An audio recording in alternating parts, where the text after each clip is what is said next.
ছাবা খ্যাত পরিচালক লক্ষণ উতেকারের পরিচালনায় নির্মিত এই বায়োপিকটি ১৯৪০-এর দশক থেকে ১৯৯০-এর দশক পর্যন্ত বিঠাবাইয়ের জীবন সংগ্রামের গল্প বলবে। টিজারে দেখা যায় ৯ মাসের অন্তঃসত্ত্বা শ্রদ্ধা ঐতিহ্যবাহী নাইভারি শাড়ি ও ঘঙ্গুর পরে মঞ্চ পরিবেশনা করছেন। হঠাৎ প্রসব যন্ত্রণা শুরু হলে তিনি শাস্ত্রভাবে মঞ্চ ছেড়ে পেছনে যান। পাথর দিয়ে নারী কেটে নিজের সন্তান জন্ম দেন এবং পরপরই আবার মঞ্চে ফিরে পরিবেশনা শেষ করেন।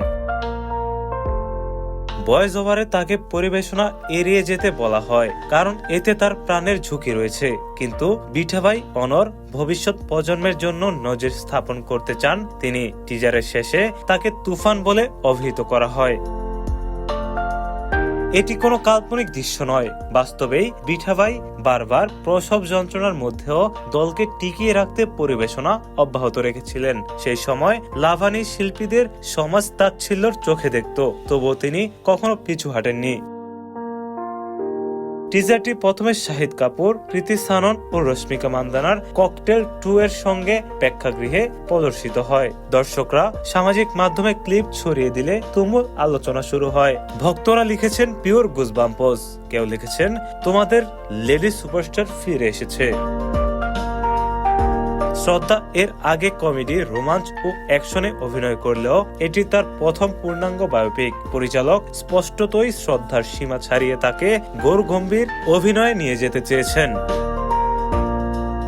ছবিতে আরো অভিনয় করেছেন রণদীপ হুদা ও মোহাম্মদ জিসান আয়ুব। প্রযোজনায় রয়েছে দীনেশ বিজনের মেডক ফিল্মস, যাদের স্ত্রী 2 2024 সালে 880 কোটি রুপির বেশি আয় করেছিল।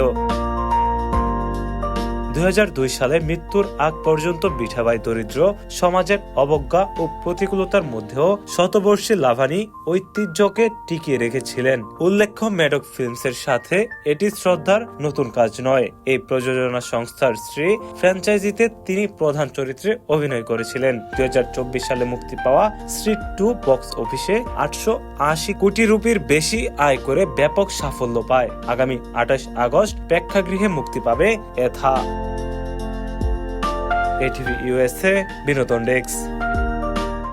এটিভি ইউএসএ, বিশ্বজুড়ে বাঙালিয়ানা।